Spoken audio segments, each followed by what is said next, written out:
దానం నాగేంద్ర అకస్మాత్తుగా అడ్డం తిరిగాడు. మొన్నటిదాకా టీఆర్ఎస్లో గెలిచి కాంగ్రెస్ పార్టీ ఆత్మతో పనిచేసే ప్రయత్నం చేశారు.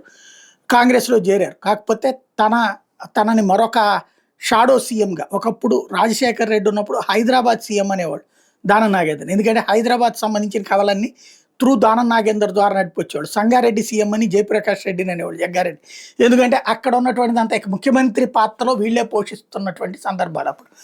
అలాంటి సిచ్యుయేషన్ నుంచి టీఆర్ఎస్గా ఆవిర్భవించినటువంటి కేసీఆర్ పార్టీ అధికారంలోకి వచ్చాక దానం పక్కకి తోయబడ్డాడు. 10 ఏళ్ల పాటు దెబ్బతిని ఉన్నాడు. మొన్ననే బీఆర్ఎస్లో చేరి ఇటు కానీ అధికారం కోల్పోయింది బీఆర్ఎస్ ఏమో. ఇటు కాంగ్రెస్ వైపుకి వెళ్ళాడు. కానీ రేవంత్ రెడ్డి మరొక సీఎంను తయారు చేయడానికి సిద్ధంగా లేడు.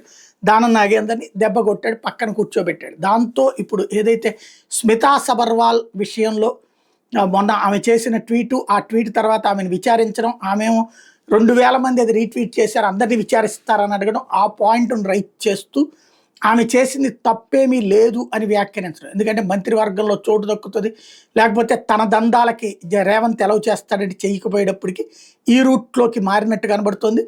లేదా రేపు పొద్దున భవిష్యత్తులో బీఆర్ఎస్కి మళ్ళీ వెళ్ళడం కోసం చేస్తున్న ప్రయత్నం. ఎందుకంటే అనర్హత వేటు పీకల మీద వేలాడుతున్నటువంటి వేళ ఆ దిశగా అడుగులు వేస్తున్నాడు అనేది చూడాలి.